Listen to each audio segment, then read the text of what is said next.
রুই মাছ দিয়ে মিষ্টি কুমড়ো এবং আলুর ঝোল করব। তো ঝোলটা একটু মাখো মাখো করেই করব। তো প্রথমে মাছটা ভেজে নিয়েছি। এখন কড়াইয়ে তেল দিয়ে পেঁয়াজ কুচি এবং কাঁচামরিচ কুচি দিয়ে একটু ভাজা করে নিয়ে সামান্য একটু আদা বাটা, জিরা বাটা এবং রসুন বাটা দিয়ে মশলাটাকে ভালো করে কষিয়ে নিব। দিয়ে দিব একটু জিরা গুঁড়া, ধনিয়া গুঁড়া এবং লবণ আর হলুদ দিয়ে সামান্য একটু পানি দিব। দিয়ে মশলাটাকে খুব ভালো করে কষিয়ে নিব।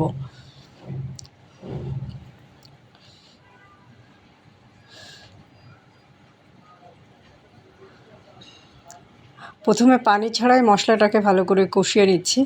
এখন সামান্য একটু পানি দিয়ে মশলাটাকে আবার একটু কষিয়ে নিব। মশলাটা যখন তেলটা ছেড়ে দিবে তখন এটাতে আরেকটু পানি অ্যাড করব। পানি অ্যাড করে কুমড়ো এবং আলু দিয়ে দিব, সাথে দিয়ে দিব কাঁচামরিচ।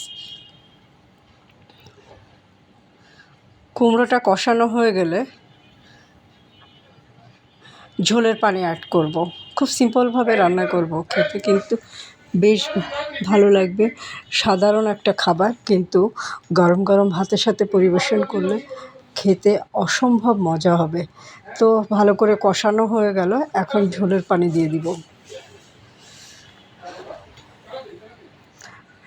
মিষ্টি কুমড়ো যেহেতু সিদ্ধ হয়ে গিয়েছে, সে কারণে অল্প পরিমাণে ঝোলের পানি দিব। ঝোলটা ফুটে উঠলে মাছটা দিয়ে দিব।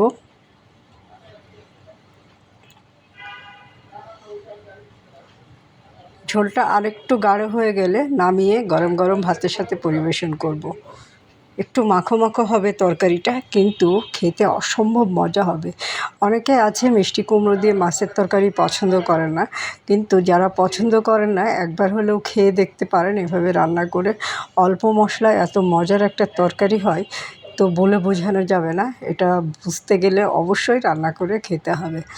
তো আজকে পর্যন্ত ভালো থাকবেন, সুস্থ থাকবেন, আমার পেজের সাথে থাকবেন। রান্নার ভিডিওটা যদি ভালো লাগে ছোট্ট একটা লাভ রিয়াক্ট দিয়ে দিবেন।